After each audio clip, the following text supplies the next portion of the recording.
Donald Trump खुद को सबसे बड़ा डील मेकर कहते हैं, लेकिन 2 महीने के अंदर उनकी हर बड़ी डील फेल साबित हो रही है। यूक्रेन और गाजा में सीज फायर टूटने के बाद डोनाल्ड ट्रंप पर सवाल उठने शुरू हो गए हैं। यही वजह है कि ट्रंप को भी एहसास होने लगा है कि इस वक्त युद्ध में सिर्फ पुतिन की मर्जी चल रही है। जब दुनिया में कई वॉर जोन रिएक्टिव हो चुके हैं, गोले बारूद वाले युद्ध से लेकर टैरिफ वाली जंग छिड़ चुकी है, तब सवाल उठ रहा है कि क्या डोनाल्ड ट्रंप 2 महीने के कार्यकाल में फेल हो गए हैं? क्या अमेरिका का सुपर बॉस युद्ध वाले फ्रंट पर सुपर फ्लॉप साबित हुआ है? अमेरिका से दुश्मनी फिर से रिकॉर्ड तोड़ रही है। खामेनेई से लेकर जिनपिंग और पूरा यूरोप ट्रंप के खिलाफ खड़ा हो रहा है। क्या ये माना जाए कि अब अमेरिका की कोई नहीं सुन रहा? दुश्मन ही अब ट्रंप के खिलाफ नहीं, बल्कि अमेरिका के पुराने साथी भी अब बागी हो चुके हैं और सबके टारगेट पर अब डोनाल्ड ट्रंप हैं। ट्रंप ने जहां जहां युद्ध की आग बुझानी चाहिए, वहीं से तेज धार वाले चाकू अब ट्रंप पर वार कर रहे हैं। डोनाल्ड ट्रंप ने 20 जनवरी को दूसरी बार राष्ट्रपति पद की शपथ ली और 2 महीने के कार्यकाल में ट्रंप ने 2 सबसे बड़े वॉर जोन में आग बुझाने की कोशिश भी की।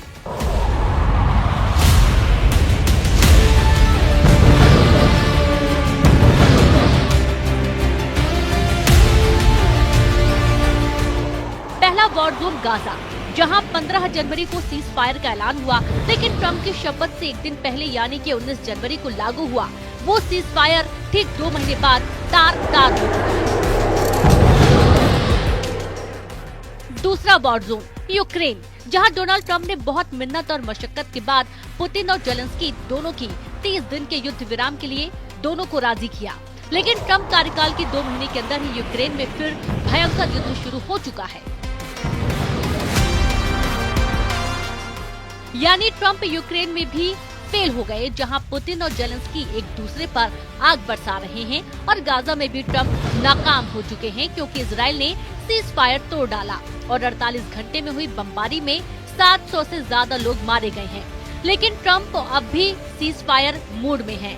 अमेरिका के राष्ट्रपति डोनाल्ड ट्रंप का कहना है कि हम बहुत सी जगह युद्ध विराम करने जा रहे हैं, सब बहुत अच्छी तरह से चल रहा है।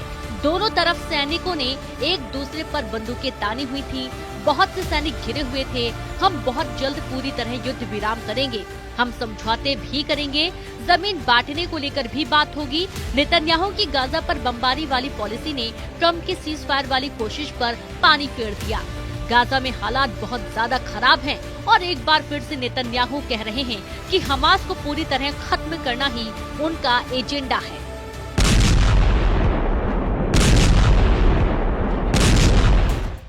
इजराइल की सेना फिर से उत्तरी और दक्षिणी गाजा के बॉर्डर को लांघकर हमास को तलाश रही है। नेतन्याहू के टैंक बचे कुचे गाजा को फिर से रौंदने को तैयार हैं, लेकिन असली एक्शन में तो उनके फाइटर जेट हैं, जिन्होंने फिर से टनों बारूद की बरसात गाजा पर शुरू कर दी है।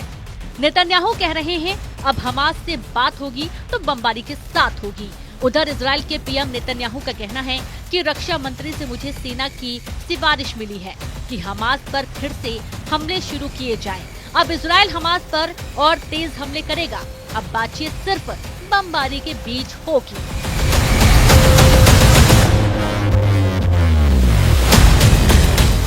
गाजा के बाद दूसरा बड़ा वॉर जोन यूक्रेन है और यहाँ जेलेंस्की ने जब से रूस के परमाणु अड्डे में पुतिन को हिलाने वाला धमाका किया, तब से यूक्रेन और रूस के बीच युद्ध विराम की गुंजाइश शून्य हो गई है।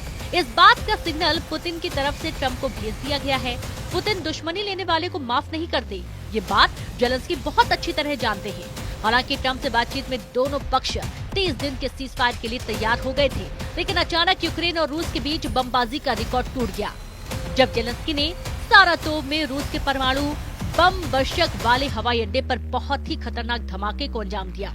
इसके बाद रूस ने यूक्रेन के ओडेसा पर काउंटर अटैक किया और बता दिया कि जब पुतिन सजा देते हैं तो उनकी लाठी में आवाज नहीं होती।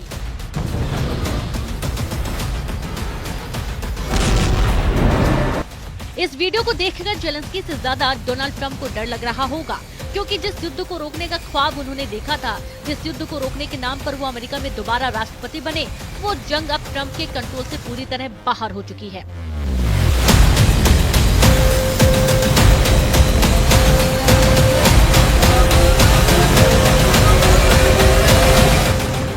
अमेरिकी राष्ट्रपति के सामने जो वॉर जोन एक्टिव थे वो अभी भी बरकरार है।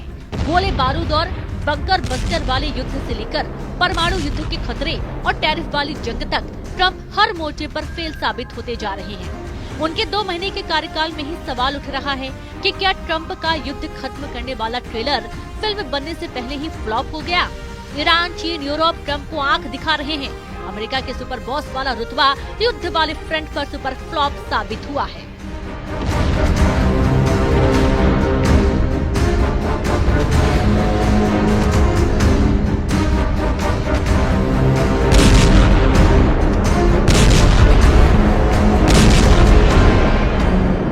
उधर ईरान के सर्वोच्च नेता अली खामेनेई ने 2 कहा कि अमेरिका को पता होना चाहिए कि ईरान को डराने से कुछ नहीं होगा। ईरान ने भी कभी युद्ध शुरू नहीं किया, लेकिन अगर कोई बुरे इरादों से काम करता तो उसे सख्त सजा मिलेगी। ईरान के सर्वोच्च नेता अली खामेनेई बार बार बता रहे हैं कि अमेरिका चाहे जितनी बड़ी ताकत हो, डोनाल्ड ट्रंप चाहे जितने बड़े डील मेकर हों, ईरान उनके साथ समझौता नहीं करेगा। वैसे ट्रंप को ईरान ही नहीं यूरोप भी आंख दिखा रहा है। यूरोप में ट्रंप को लेकर विश्वास डगमगा गया है। पोलैंड ने डोनाल्ड ट्रंप से जो मांगा है उसे लेकर पूरी दुनिया हैरान है। पोलैंड अब युद्ध पुतिन को परमाणु टक्कर देने वाला लॉन्च पैड बनना चाहता है। वो इसलिए क्योंकि यूरोप में ट्रंप को लेकर भरोसा 0 लेवल पर है।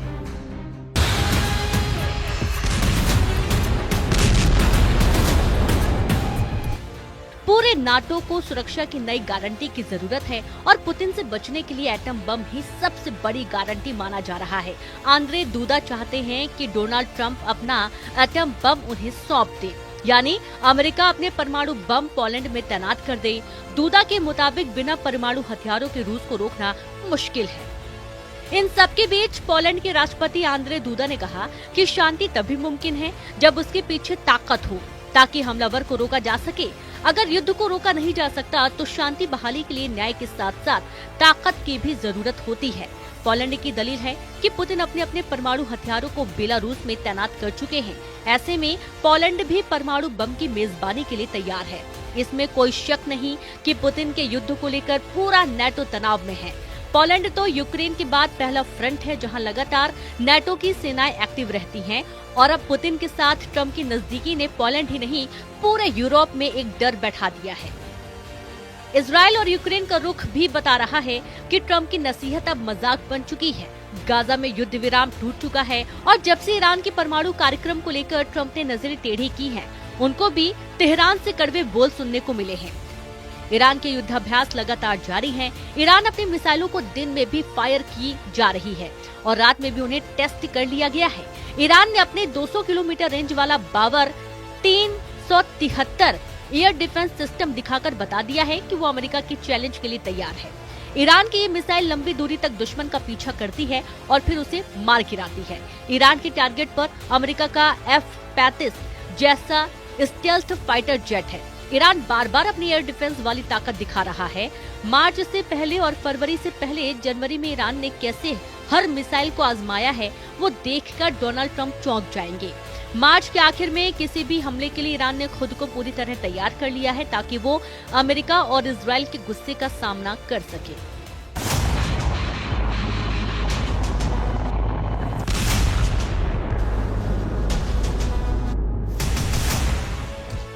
ईरान ने जनवरी के महीने में 4 युद्धाभ्यास करके ईरान ने अपनी ताकत दिखाई है। ईरान का साथी देश यमन और वहां के हूथी विद्रोही भी ट्रंप को ललकार रहे हैं, जबकि ट्रंप कह चुके हैं कि वो हूथी को मिट्टी में मिला देंगे। यमन की राजधानी सना में ये भीड़ ट्रंप को चुनौती दे रही है। सवाल है कि क्या ये मजमा देखकर ट्रंप यमन को दूसरे गाजा में तब्दील कर देंगे। यमन के पास अमेरिका का एयरक्राफ्ट कैरियर ट्रूमैन लगातार एक्टिव है और यहाँ से उड़ने वाले हर फाइटर जेट के टारगेट पर यमन के शहर हैं। लेकिन यमन का गुस्सा अमेरिका को बहुत कम करके आंक रहा है और यही बात ट्रंप के रौब पर सवाल उठाती है। इसमें कोई शक नहीं कि गाजा से लेकर बेरूत और यमन से लेकर तेहरान तक डोनाल्ड ट्रंप की छवि अब डील मेकर नहीं वॉर मेकर की बनती जा रही है। और ट्रंप के लिए बड़ा झटका ये है कि उनकी धमकियों को अब कोई गंभीरता से नहीं ले रहा है। ये तस्वीर साफ है, 2 महीने के अंदर ही ट्रंप का कार्यकाल बड़ी चुनौतियों से घिर गया है। लग रहा है जैसे अमेरिका की सुनने वाला कोई बचा नहीं। जो देश अमेरिका के एक इशारे पर ही जी हुजूरी करते थे, अब वो अमेरिका के दुश्मनों के लहजे में ट्रंप को टारगेट कर रहे हैं। सबके टारगेट पर अब डोनाल्ड ट्रंप है। साफ है कि ट्रंप ने जहां जहां युद्ध की आग बुझानी चाहिए, वहीं से तेज धार वाले चाकू अब ट्रंप पर वार कर रहे हैं।